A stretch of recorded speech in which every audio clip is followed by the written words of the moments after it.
नमस्कार, नक्षत्रवाणी के YouTube channel पर आपका स्वागत है। मैं हूं संतोष देशपांडे। हम चर्चा कर रहे हैं राहु के कुछ कॉम्बिनेशंस की, जिसको ज्योतिष की भाषा में युति कहते हैं। कुछ युतियों पर मैं चर्चा ऑलरेडी कर चुका हूं। आज हम चर्चा करेंगे अगर राहु का कॉम्बिनेशन या राहु की युति अगर मंगल के साथ में हो तो क्या होगा। देखिए, ज्योतिष में आमतौर पर मंगल के साथ में राहु की युति को अच्छा ही माना गया है।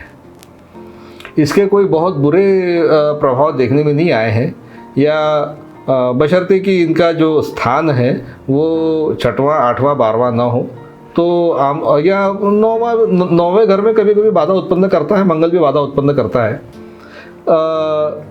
मंगल और राहु का जो कॉम्बिनेशन है, इसको कहना चाहिए कि एक प्रकार से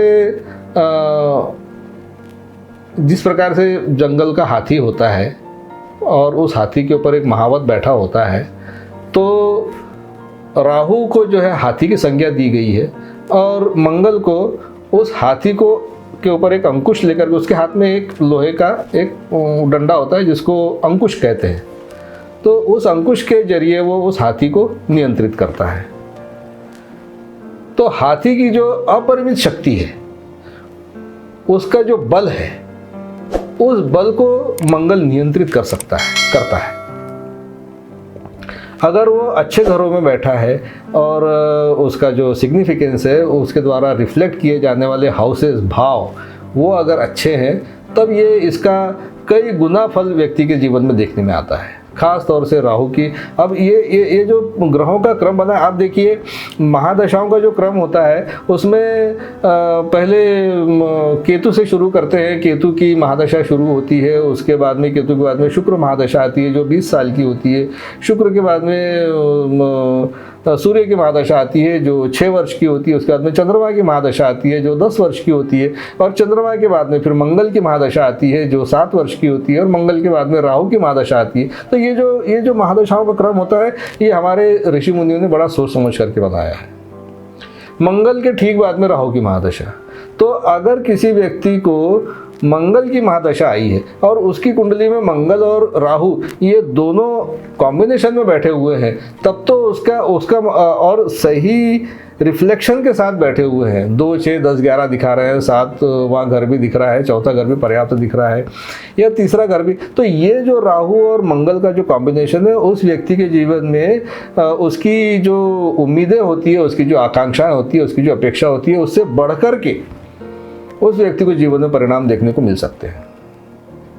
लेकिन कभी कभी ये मंगल और राहु अगर परेशान कर रहा हो, 12वें घर में हो और अत्यधिक खर्चा करवा रहा हो, या ऐसे व्यय आदमी के सामने, अपन मंगल और राहु का 12वें घर का ही अपन विवरण देंगे, उसी के बारे में बात करेंगे कि अचानक से कोई खर्चा खड़ा हो जाना या आय से अधिक व्यय हो जाना, इनकम का जो भी इनकम के स्रोत है उनका सूख जाना, सिकुड़ जाना, सीमित हो जाना, और उस व्यक्ति द्वारा अपने व्यय को, अपने खर्चों को नियंत्रित नहीं कर पाना या आवश्यकता से अधिक व्यय हो जाना। आमतौर पर चूंकि मंगल जो है वो राहु के साथ में है, लेकिन भाई 12वें घर में अपने स्वभाव के अनुसार वो व्यक्ति से व्यय कराता है, और राहु जो है उसमें अप्रत्याशित मात्रा बढ़ा देता है। तो अप्रत्याशित रूप से व्यक्ति का व्यय बढ़ जाता है, और उसके कारण हो सकता है कि व्यक्ति के ऊपर कुछ कर्जा भी हो जाए। तो ये जो 12वें घर का राहु और मंगल, अगर ये 12वें घर में और एक्स्ट्रा वेगेंसी अगर व्यक्ति के जीवन में परिलक्षित होती है और व्यक्ति जो है अपने खर्चों को नियंत्रित नहीं कर पा रहा है, तो उस व्यक्ति को इस मंगल और राहु को, मंगल को यहाँ पर अपने को साधना पड़ेगा ताकि वो उस राहु को नियंत्रित करे और उस राहु को सही दिशा में चलाए। तो ये बहुत हद तक अपने फलों को अच्छे फलों में परिवर्तित भी कर सकता है, और उस व्यक्ति को कर्जों से राहत दिलाने में ये उपाय उसकी सहायता भी कर सकते हैं। कर्जों से अगर व्यक्ति परेशान है तो उस व्यक्ति को क्या करना चाहिए, मंगल और राहु का ये जो कॉम्बिनेशन है, एक मिट्टी के छोटे से पात्र में मंगल की वस्तु, यानी कि जैसे कि सौंफ हो गई या मसूर की दाल हो गई, उसको थोड़ी सी डालना है। थोड़ा सा राहु की वस्तु यानी कि जौ भी उसमें डालना है, और एक राई होती है, राई को सरसों भी बोलते हैं, लेकिन काले रंग की, जिसको गृहिणियाँ भोजन में इस्तेमाल करती है तेल को गर्म करने के बाद में बघार लगाने के लिए। तो उस राई को भी थोड़ी सी मात्रा में उस मिट्टी के पात्र में डाल देना, थोड़ी थोड़ी मात्रा लेना है, 2-2 ग्राम, 5-5 ग्राम, 10-10 ग्राम, वो मिट्टी के डबली के साइज़ के हिसाब से मात्रा रखना है आपको। ये तीनों चीज़ें उसमें भर करके उस मिट्टी के पात्र को अच्छी तरह से पैक कर ले और एक मंगलवार को उसको ज़मीन में दबा दें। व्यक्ति को कर्ज से राहत मिल जाएगी। अगर उस व्यक्ति के इतना चिंतित, ये जो है ये चिंताएं बढ़ाता है।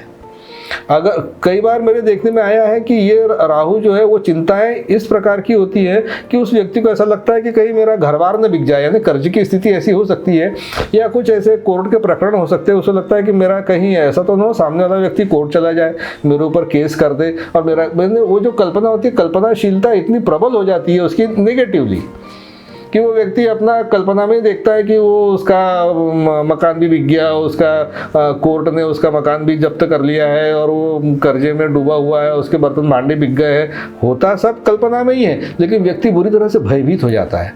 राहु का मुख्य काम है व्यक्ति को भयभीत करना। करता प्रैक्टिकली ऐसा करता नहीं, क्योंकि मंगल साथ में है, ऐसा होने नहीं देगा वो, लेकिन व्यक्ति को डरा तो देगा। तो इस भय से मुक्ति के लिए क्या करें? ये भय से मुक्ति के लिए उस व्यक्ति को एक लाल कपड़ा लेना है, रुमाल जैसा छोटा सा, और उसमें घर में जो सौंफ खाते हैं हम, वो सौंफ मोटी या बारीक कोई भी, वो सौंफ एक 50 ग्राम की मात्रा में या 100 ग्राम की मात्रा में उसकी पोटली बनाना है और अपने सोते समय में अपने सिर के नीचे उस पोटली को रख लेना है। धीरे धीरे धीरे धीरे उस व्यक्ति की चिंताएं ग्रेजुअली कम होती जाएंगी। और उसके जो दूसरा उपाय जो बताया मैंने, ये डबली में मसूर की दाल और जौ और राई वाला उपाय बताया, उससे उस व्यक्ति को अवश्य सहायता मिलती है और वो व्यक्ति अपने कर्जे की स्थिति से उबर जाता है। 12वें घर में अगर मंगल हो तो उसके लिए एक उपाय और ज्योतिष में बताया गया है कि जो मंगल की वस्तुएं होती हैं, 3-4 चीज़ें हैं, जैसे कि मीठी वस्तुओं में बताशे आते हैं, मीठी वस्तुओं में रेवड़ी आती है, जो तिल चिपकी हुई रेवड़ी होती है, बाजार में मिल जाती है। अब अपने मुहावरे की भाषा में आजकल चलने लग गया है कि फलाना रेवड़ी कल्चर। उस रेवड़ी कल्चर में जिस रेवड़ी की बात कही गई है वो वाली रेवड़ी भी मिल जाती है अपने किराने की दुकान पे। आपको ज़्यादा मात्रा में नहीं, 150 ग्राम की मात्रा में लेना है, और बादाम जो है 4 से 6, 8, 10 की संख्या में लेना है, और उसका दिन रखें मंगलवार को आप ये दोनों चीज़ें, रेवड़ी और बताशे, इसको आप मंगलवार को मंदिर में पहुँचाएँ।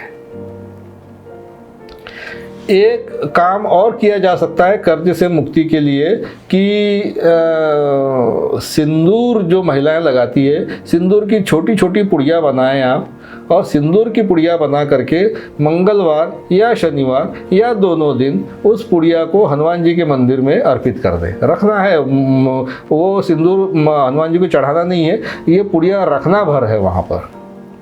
तो ये कुछ ऐसे उपाय हैं कि जिनको करके आप मंगल और राहु के युति का अगर कोई दुष्प्रभाव है, मैंने आपको बताया कि मंगल और राहु हमेशा दुष्प्रभाव करता हो ऐसा नहीं है, कई बार ये व्यक्ति के जीवन में अप्रत्याशित परिवर्तन, अच्छी दिशा में परिवर्तन भी लाता है, खासतौर से अपनी महादशा और अंतरदशा में।